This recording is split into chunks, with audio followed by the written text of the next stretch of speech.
कुछ अपनेपन की खुशबू है, कुछ यादों का सरमाया है। दुनियादारी को ताक पर रखकर मैंने रिश्तों को कमाया है। नमस्कार, स्वागत, अभिनंदन साहित्य संवाद में। बीता वक्त, यादें, स्मृतियाँ कभी हमारे हमदर्द बन जाते हैं तो कभी दर्द भी देते हैं। लेकिन आज साहित्य संवाद में लफ्ज़ों का जो जादूगर, शब्दों का जो रसिक हमारे साथ बैठा है, उन्होंने एक पूरी किताब इन यादों पर लिख डाली है और उस किताब को यादों की खुशबू से सजाया है। आज साहित्य संवाद में हमारे साथ हैं वरिष्ठ मीडिया कर्मी, प्रशासनिक अधिकारी और बेहद खूबसूरत लेखक श्री रमन हितकारी जी।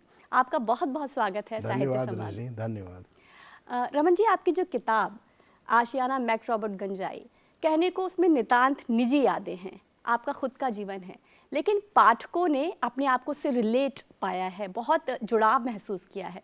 ये किताब लिखने का ख्याल कैसे आया? ये किताब लिखने का ख्याल प्राइमरीली कोरोना से आया है। वो बड़ा अजियत का समय था हम लोगों का। रोज़ ऐसी खबरें आती थीं कि कोई ना कोई हमारे बीच से चला जाता था। बड़ा घबराहट का एक माहौल था। तो एक दिन हम अपने घर पे बैठे हुए थे, तो हमारे घर के सामने से एक एम्बुलेंस निकली। तो बड़ी तेज़ आवाज़, वैसे भी उस दौरान जो आवाज़ें होती थी बड़ी तेज़ होती थी। बाहर निकल के हमने बालकनी से देखा तो सारे लोग अपनी छतों पे थे और देख रहे थे कि आज किसके घर में ये अजियत आई है, किसके यहाँ ये अजाब टूटा है। तो लौट के हम जब आए तो बैठे तो बड़े बेचैन से हो गए। हमें लगा कि हमारे घर के बारे में, हमारे ख़ानदान के बारे में, हमारे लोगों के बारे में जो जानकारी है वो हम ही तक महदूद है। हम शायद आखिरी हैं अपनी जनरेशन के जिसको ये मालूमात है। हमारे बाद के लोगों को ज़्यादा जानकारी नहीं है। तो यादों को हमने जोड़ा सिलसिलेवार। जो हमारे वालिद ने हमें बताया था, हमारे वालिद के एक ताऊ थे, ताया अंकल, उन्होंने जो बताया था, तो उन सबको हमने जोड़ना शुरू किया। फिर हमने एक सिलसिला इकट्ठा किया, सिर्फ अपने लिए किया, अपने घर वालों के लिए किया। फिर जब हमने ये देखा कि हमारे घर की बातें हैं, जिसमें कानपुर है, प्राइमरीली कानपुर है, इलाहाबाद है, लखनऊ है, फिर दिल्ली है, फिर हमें लगा कि हमारी जो मुसाफत है, जो 5 शहरों में हम घूमे हैं, उसमें बहुत से लोगों के हम संपर्क में आए हैं जिन्होंने हमारी ज़िंदगी को काफ़ी प्रभावित किया है। तो फिर हमने सोचा उनके बारे में भी हम कुछ जोड़ें। कुछ बड़ी अजीम शख्सियतें और कुछ बहुत ही साधारण से आम फहम लोग हैं जिनके बारे में सिर्फ हम जानते और कोई नहीं जानता, जिन्होंने हमें अंदर तक छुआ है। तो उन सबको जोड़ा। लेकिन किताब लिखने का कोई हमारा मन नहीं था, कोई ऐसा नहीं था कि हम इसे शाया करवाएं। हमारे दोस्तों ने, ये सब फेसबुक लेखन था। तो जब लोगों ने पढ़ा तो हमारे पीछे पड़ गए। तो बहुत दिनों तक हम टालते रहे कि हम सोच रहे थे पता नहीं लोग कैसे लेंगे, कि अपने बारे में है। तो हमारे गुरु हैं प्रोफेसर पुष्पेश पंत, उन्होंने कहा कि साहब ये आपके बारे में नहीं है, ये उन तमाम लोगों के बारे में है जो आपके संपर्क में आए। ये आपकी अपनी ज़िंदगी नहीं, दूसरों की ज़िंदगी भी है। तो हमारी एक दोस्त हैं, हिंदी डिपार्टमेंट की हेड हैं दिल्ली यूनिवर्सिटी में, प्रोफेसर सुधा सिंह, उन्होंने कहा कि आप ऐसे कुछ नहीं करेंगे, आप ये किताब हमें दे दीजिए, हम छपवाएंगे जी। तो उन्होंने ले ली और उसके बाद ये आपके सामने आ गई। तो ये जो किताब है, केवल इसमें वाक़ये नहीं है, केवल किरदार नहीं है, बल्कि कहा जाए एक मध्यम वर्गीय परिवार के 100 सालों का दस्तावेज इस किताब को कहा गया है। आपके बचपन की तरफ चलते हैं, क्या वो ऐसी यादें अब अपने जहन में उठती हैं जिन्होंने आपकी शख्सियत को, बचपन की यादों ने गढ़ा है, वो जाती नहीं है दिमाग से? देखिए, हमारा हाफिज़ा शुरू से बहुत दुरुस्त रहा है, हमारी याददाश्त, और इस बात को हम बड़े फ़ख्र के साथ कहते हैं। जब हम जेएनयू में थे तो उन दिनों में मोबाइल फ़ोन नहीं हुआ करते थे, फ़ोन बुक नहीं हुआ करती थी, कोई डायरी वायरी नहीं होती थी, मोटी मोटी डायरेक्टरी होती थी। हमें लोगों के जो लैंडलाइन नंबर याद हुआ करते थे। तो हमारे जो गुरु थे हमसे पूछते थे फ़लाने का नंबर क्या, हम बता देते थे, डायल कर देते थे। तो ये जो हाफिज़ा हमारा दुरुस्त है, ये बचपन की यादें हैं जो लोगों ने हमसे कहीं, वो बिल्कुल जहन में हमारे चस्पा हो गई। और आशियाना मैक रॉबर्ट गंज जो नाम है, ये हमारा घर था, ब्रिटिश इंडिया कॉरपोरेशन में हमारे वालिद एक बड़ी पोजीशन पे थे, उनको घर अलॉट हुआ था। हमारी याददाश्त यहीं पर आई है, हमारी पैदाइश यहाँ की नहीं है। पैदाइश स्वरूप नगर के एक छोटे से घर की थी, जहाँ हम लोग 2-2.5 साल की उम्र में हम चले गए, 3-4 साल की उम्र में हमारी याददाश्त आई है, और तब से अभी तक महफूज है, फ़िलहाल अभी तक है। तो हमारा जो ज़िंदगी का सबसे अच्छा वक्त था, और जवानी तक का, मतलब आप ये समझिए कि 20-22 साल की उम्र तक का, वो आशियाना मैकरावटगंज में बीता था। और यहीं से हमारे परिवार का बिखराव शुरू हुआ, यहीं से शीराज़ा जिसे कहते हैं बिखरना शुरू हुआ। तो इसलिए ये जहन में आज भी जब हम कुछ याद करते हैं, बल्कि आप यूँ कहिए कि जब हम कोई ख्वाब देखते हैं तो हमें आशियाना मैकरावटगंज के ख्वाब आते हैं।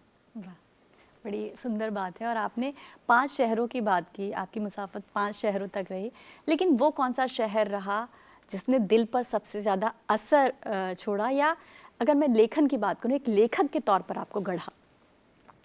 देखिए, असर दो है इसमें आपके सवाल। असर छोड़ा कानपुर ने छोड़ा। अच्छा। कानपुर बड़ा बेतरतीब शहर है, इम्पॉसिबल सिटी है। अगर आप कभी कानपुर गई हो, बड़ी भीड़ है, कोई ट्रैफिक फॉलो नहीं करता रूल्स को, दाएं बाएं सब चले जाते हैं, और बड़ा अजीब तरह की बसावट है। मतलब अब हम जाते हैं कानपुर तो हम कानपुर के अपने घर के आसपास के इलाकों को ढूंढते हैं, ऊपर नीचे सब दुकानें खुल गई हैं छोटे छोटे, लेकिन बड़ा अपना शहर है। आज भी जब हम कानपुर जाते हैं तो कानपुर छोड़े में करीब 40 साल हो गए हैं, ज़्यादा हो गए, बीच में बहुत कम कई बार हम गए हैं। तो लेकिन जहाँ भी खड़े हो जाते हैं तो हमें बड़ा अपनापन लगता है। तो जो बहुत पसंदीदा शहर आप कहती हैं, जो बहुत बेतरतीब शहर है, वो पसंदीदा शहर कानपुर है। और जो लेखन की बात कहती हैं आप, तो वो बेसिकली दिल्ली में जब हम जेएनयू में आए तब हम लोगों के ऐसे संपर्क में आए। जब हम क्राइस्ट चर्च कॉलेज कानपुर में थे तब तक हम हिंदी में हमारा हाथ बहुत तंग था जी। उसकी वजह थी कि हम इंटरमीडिएट तक साइंस से पढ़ा था, साइंस वाइंस समझ में आती नहीं थी, वही यूँ ही धक्का मार चलते रहे।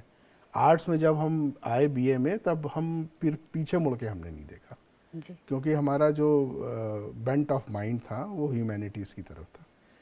हमारे प्रोफेसर्स उस समय जो क्राइस्ट चर्च के इंग्लिश डिपार्टमेंट, हमारे ख्याल से उस समय हिंदुस्तान की बेस्ट फैकल्टी हुआ करती थी।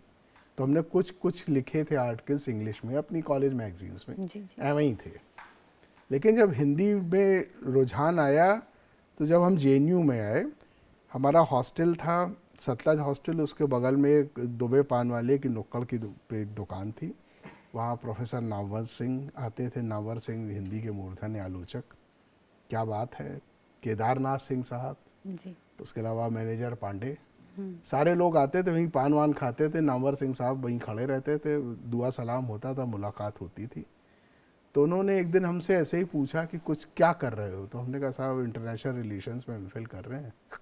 बोले कुछ पढ़ते भी हो। हमने कहा अंग्रेज़ी में पढ़ा है। क्या पढ़ा है? हमने कहा हमने समरसेट मॉम को पढ़ा है। क्या पढ़ा है उसमें? हमने कहा हमने पूरा पढ़ा है। पूरा मतलब हमने कहा जितना हम आई कुड ले my hands on. Thomas Hardy को पूरा पढ़ा है, कीट्स को पूरा पढ़ा है, बैरन को पूरा पढ़ा है, शैली को पूरा पढ़ा है। चुप होगा, बोले हिंदी भी पढ़ी है। हमने कहा साहब एक मोहन राकेश की कहीं कहानी पढ़ी थी, उसके अलावा एक अमृता प्रीतम की रसीदी टिकट पढ़ी थी। तो बातचीत होती तो उनका तुम कमलेश्वर को पढ़ो, तुम्हारे मिजाज में कमलेश्वर है। कमलेश्वर को पढ़ा, फिर कमलेश्वर की 2-4 कहानियाँ पढ़ी। फिर इत्तेफाक कुछ ऐसा हुआ कि कमलेश्वर जी के संपर्क में आए, उनसे मुलाकात हुई, और उसके बाद फिर बढ़ती गई बातचीत, बढ़ती गई। फिर अमृता प्रीतम जी के पास जाके बैठने लगे, हौज खास में रहती थी जी। उनसे मुलाकात होने लगी। तो इन लोगों की जो कहानियाँ थी, नई कहानियाँ, मोहन राकेश, कमलेश्वर और राजेंद्र यादव। राजेंद्र यादव से हमारी मुलाकात जब हम दिल्ली में पोस्टिंग पे आए उसके बाद हुई। तो जो आप कहते हैं लेखन के प्रति बल्कि क्योंकि ये साहित्य के प्रति, प्रेमचंद को तो सबने पढ़ा है जी। जो हिंदुस्तान का है, जो हिंदी प्रेमी, उसने प्रेमचंद को पढ़ाई है कहानियाँ। तो वहाँ से शुरू हुआ। जी, साहित्य के प्रति आपका रुझान, प्रेम, और उसमें गहराई आपकी जुड़ती चली गई। एक सवाल है, आपको शेरो शायरी का बड़ा पढ़ने का शौक़ है, और कई मंचों से आप कहते भी हैं, लिखते भी हैं, उसकी तरफ कैसे बढ़े और बहुत डूब के आपने, अगर मैं गलत नहीं हूँ तो मीर साहब को पढ़ा है और भी शायरों को पढ़ा है, तो उस तरफ कैसे मुड़े? सवाल इसलिए ये मैं पूछ रही हूँ क्योंकि आप तो दूरदर्शन में थे और बड़ा व्यस्त आपका शेड्यूल रहा करता था, तो उस बीच एक गंभीर माहौल के बीच में जहाँ आप पॉलिटिकल कार्यक्रम कर रहे थे, शेर व शायरी की तरफ कैसे मुड़ गई? ये हमारी घर की रवायत है। हम लोग कायस्थ हैं। कायस्तों में बड़ी रवायत है उर्दू की, उर्दू बल्कि या कह लीजिए हिंदवी की, जी। ना, हिंदी आम जो ज़बान है, हिंदुस्तान की ज़बान है। तो हमारे वालिद अलीगढ़ के पढ़े हुए थे, इंग्लिश लिटरेचर के मास्टर्स से, उर्दू में उनका हाथ बहुत साफ था, फ़िलासफ़ी के स्टूडेंट थे। और हमारे जो दादा थे वहशी कानपुरी साहब, वो बहुत अच्छे शायर थे कानपुर के, और उनके घर में फिराक साहब, जिगर साहब, ये सब आते, हमारी पैदाइश के बहुत पहले की बातें। तो घर का माहौल ऐसा था, घर के किस्से कहानियाँ ऐसी होती थी, घर में अक्सर शायरों की नशिस्त हुआ करती थी, लोग आते थे, बैठते थे। तो ये सारी चीज़ें जो हैं बचपन से हमारे अंदर आई हैं, उस तरफ से रुझान हमारे अंदर पैदा हुआ है। और मीर तो हमारे पसंदीदा इसलिए शायर है कि उर्दू को जो भी पसंद करता है वो तो खुदाए सुखन है, उनकी क्या बात है। जी, मीर तो मीर है। बहुत सुंदर। तो मेरा सवाल आपसे ये है कि आपके पास तमाम तजुर्बा था, आपके पास, आपने घटनाओं को घटते हुए, इतिहास को बनते हुए, किरदारों को घटते बढ़ते देखा है अपनी आंखों से, और जैसा आपने कहा कि आपकी याददाश्त बड़ी तेज़ और दुरुस्त थी, तो क्यों नहीं कुछ राजनीतिक या कुछ ऐसा आपके कलम से निकला? आपने यादों को समेटने का कैसे सोचा? नहीं, हमने फेसबुक पे बहुत कुछ लिखा है, ऐसा नहीं है। ये हमारा पहला है संकलन है। और लोग हमसे कहते हैं कि उन मज़ेदार बातों को लिखिए, उन किस्से कहानियों को लिखिए। असल में हमें नहीं मालूम था हमारा स्टाइल क्या है। हमारे लोगों ने हमसे बताया, हमारे दोस्तों ने बताया कि तुम किस्सा गोई कर लेते हो, किस्सा गोई कर लेते हो, बड़ी अच्छी किस्सा गोई करते हो। तो हमें नहीं मालूम था हम क्या कर लेते हैं, क्या नहीं कर लेते, हम तो ऐसे ही लिखते थे। तो असल में दो लोगों पे बड़ा असर हुआ हमारे ऊपर, जो राइटर्स में, इंग्लिश के राइटर्स हैं। समरसेट मॉम जो ऑटोबायोग्राफिकल है, और टॉमस हार्डी जो पूरी मंजरकशी जो जिसे कहते हैं आप, जैसे आप बैठे हैं तो ये गुलदान ये रखा हुआ है, किताब है, फ़ोन है, बैकड्रॉप है, हम हैं, कुर्सी है, मेज़ है, तो एक वो सेटिंग बताता है। तो सेटिंग जो है वो विजुअल आर्ट है, विजुअल है। अच्छा, दूरदर्शन में आए तो जब आप कोई प्रोग्राम करते हैं, जब कुछ सोचते हैं तो पहले आप जहन में विजुलाइज करते हैं। तो जब हम कुछ लिखने बैठते अब हमें ऐसा लगता है, वो भी दोस्तों ने हमसे कहा है तब ज़्यादा लगने लगा, कि हम कुछ विजुलाइज करते हैं। पहले विजुलाइजेशन होता है, हम उस पीरियड में चले जाते हैं। और एक बात मैं आपको और बहुत अच्छी बता दूं, हालांकि उसमें आप हमें कहिएगा मत कि कुछ करके दिखाइए, मैं मिमिक्री बहुत अच्छी करता हूँ। और ये जो हमारे साथ के लोग हैं, आप तो खैर हमसे छोटी हैं, दूरदर्शन में हमारे साथ थी, इतनी आपसे वो भी नहीं थी, उनसियत थी।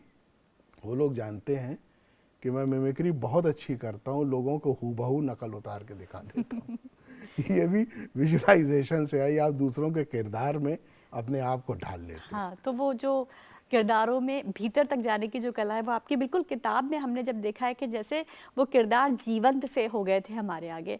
आपसे एक और सवाल है, जब आज के दौर में हम भाषाओं की लड़ाई देखते हैं और आपने 3 भाषाओं को एक साथ पिरोकर अपनी कर्म क्षेत्र की भाषाओं में उसको, और बहुत अच्छी भाषा आपके दौर में दूरदर्शन ने देखी है, बेहतरीन साल देखे। इस पूरे अनुभव को, दूरदर्शन के अनुभव को आप कैसे समेटेंगे?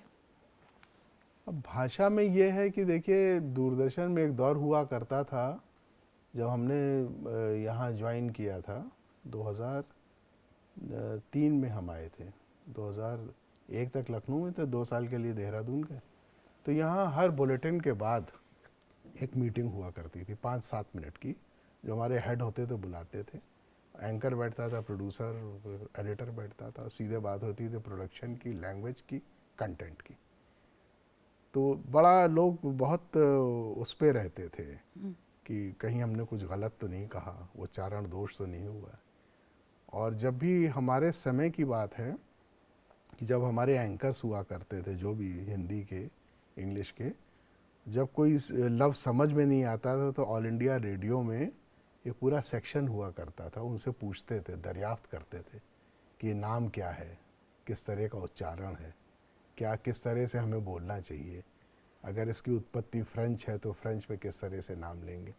तो भाषा के ऊपर बड़ा ज़ोर था। हम पूरी ज़िंदगी थक गए हैं दूरदर्शन में ख़बरों को ख़बरें कहलाने में, लोग अभी भी खबरें कहते हैं।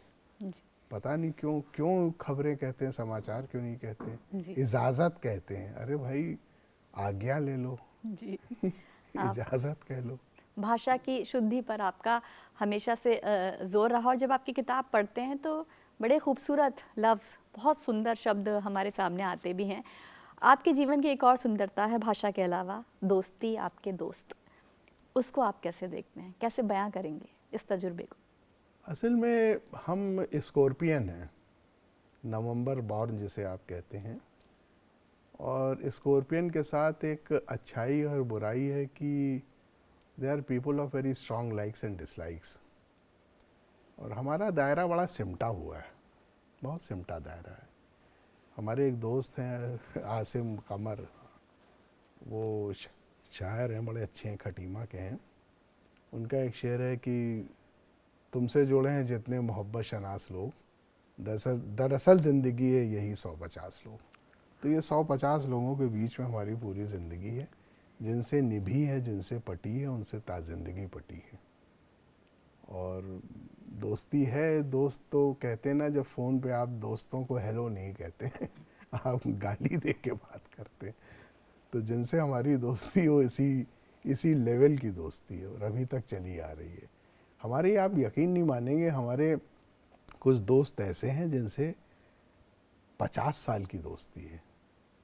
मतलब 50 साल बहुत होता है भाई, आप बहुत छोटे होते हैं, उसके बाद 48 साल 47 साल, अब मुसलसल जारी है ये दोस्ती। मतलब अगर हम 3-4 दिन में फ़ोन नहीं करते हैं तो फ़ोन आता है, बे कहाँ हो हो भी कि नहीं है। जी, तो आपकी पीढ़ी की बात करें तो आप तो उस पीढ़ी से रहे हैं जहाँ ख़तों का, चिट्ठियों का सिलसिला था। आपने भी लिखी हैं चिट्ठियाँ? हाँ, चिट्ठियाँ लिखी हैं।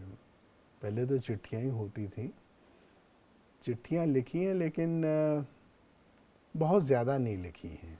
मतलब उस तरह की चिट्ठियाँ नहीं लिखी हैं जो इस तरह की चिट्ठियाँ गुनाहों के देवता में आप धर्मवीर भारती को देखते हैं। जी जी। मतलब उस तरह की नहीं है। तो चिट्ठियों से आप फ़ोन और तकनीक की तरफ आते हैं। आपने तो अब एक तरीके से इस तकनीक को भी पूरी तरह से आप इसमें रम चुके हैं।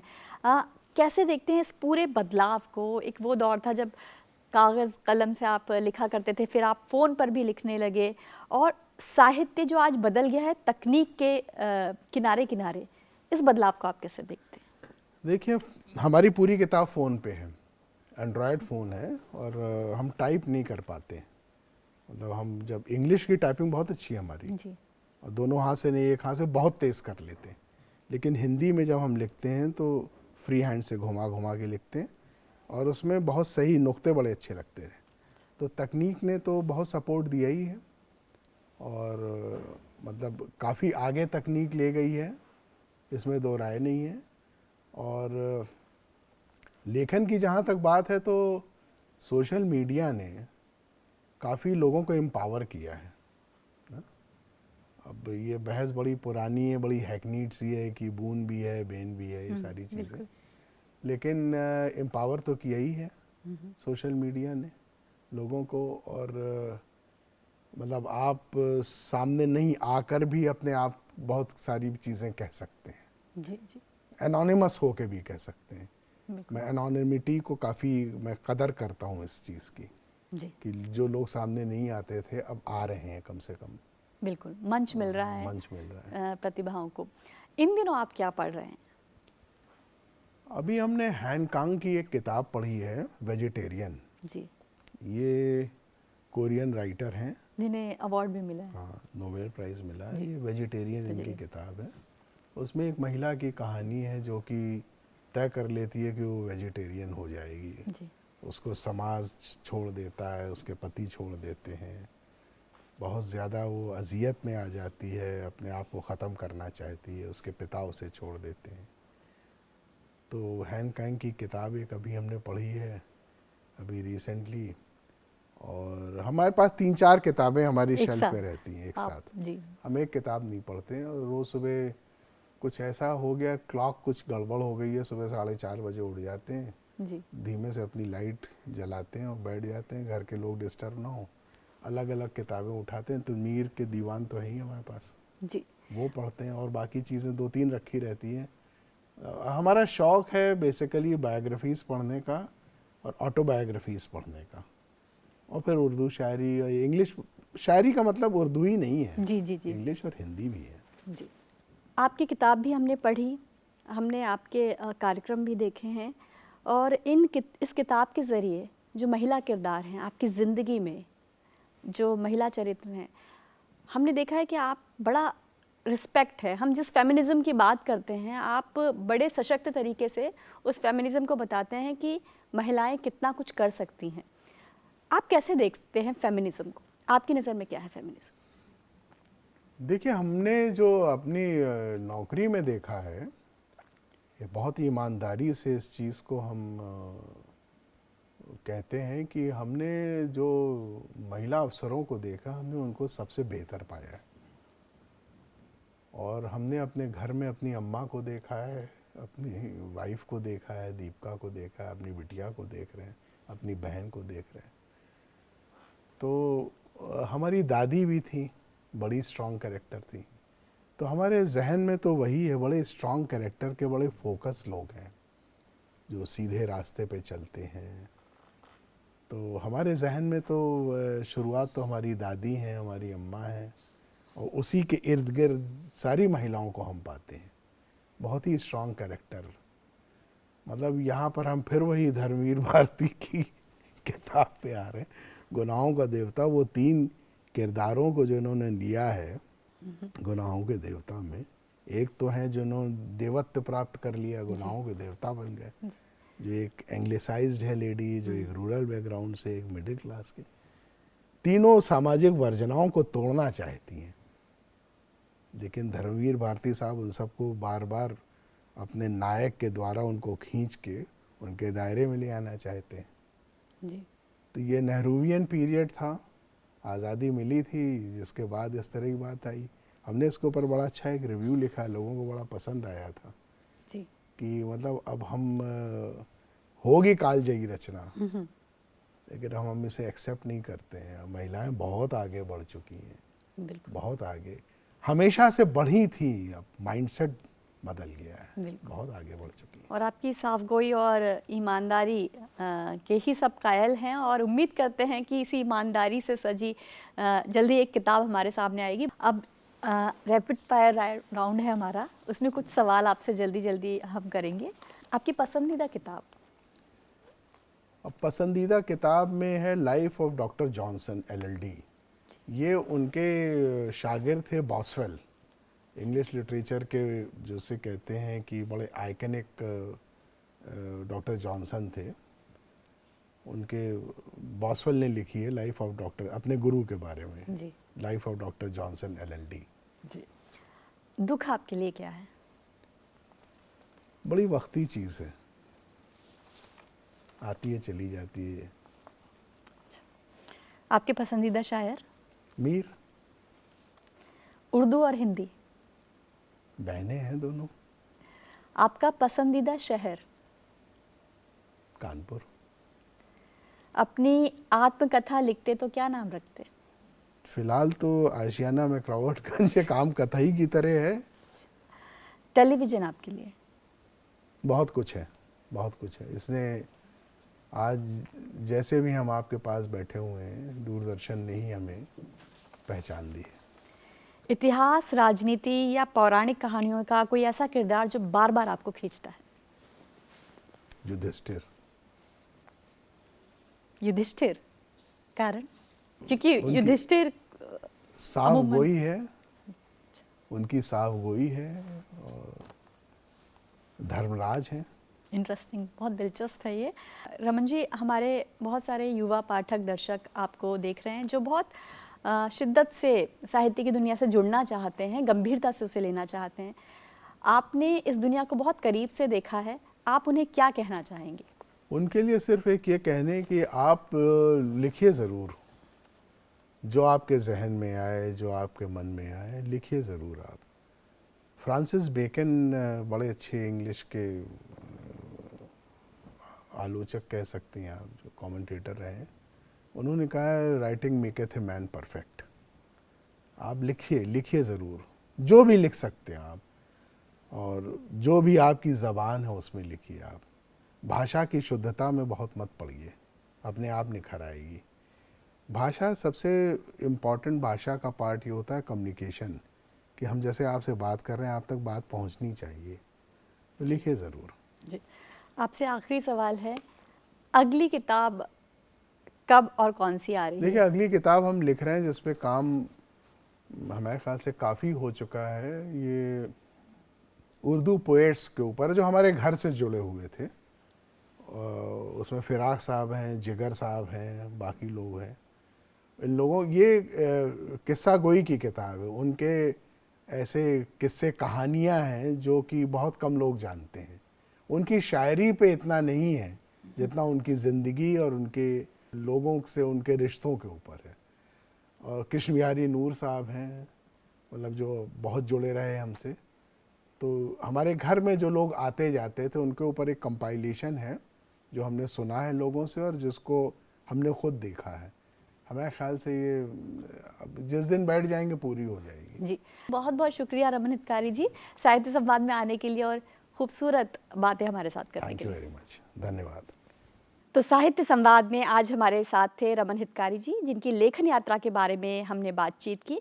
साहित्य की दुनिया से ऐसे ही अनमोल मोती चुनकर लाते रहेंगे आपके लिए। फिलहाल आज मुझे और मेरी पूरी टीम को दीजिए अनुमति। नमस्कार।